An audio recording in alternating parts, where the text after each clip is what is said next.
bojo istri sing solehah niku nek diperintah manut. Napa?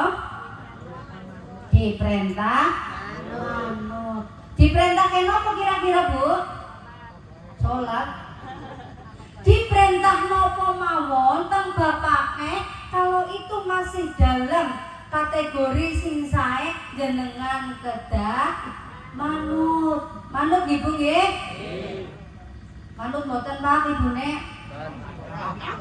Ora, penting ora. Ya kudu manut nggih. Nggih. Berarti ciri-ciri bojo sing solehah nomor 2. Angka loro yen diperintah mesti manut. Anglakoni kanthi bungah ora mrengut. Yen dijawil ora tau bales nyikut. Yen diajak mesti langsung mantuk sholawatan Allahumma sholli wa sallim ala sayyidina wa maulana Muhammadin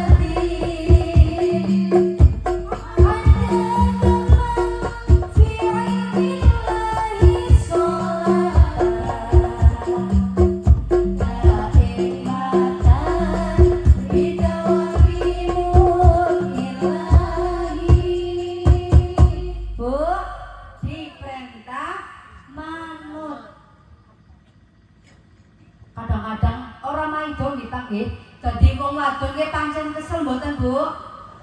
Kesel mboten? Kesel sebab panjenengan niku nglayani bapake dari terbitnya matahari sampai terbenamnya matahari mana? Nah bener. Berikan, angger dari terbitnya matahari sampai terbenamnya matahari berarti jam 6 sore wis tutup. Gini mboten?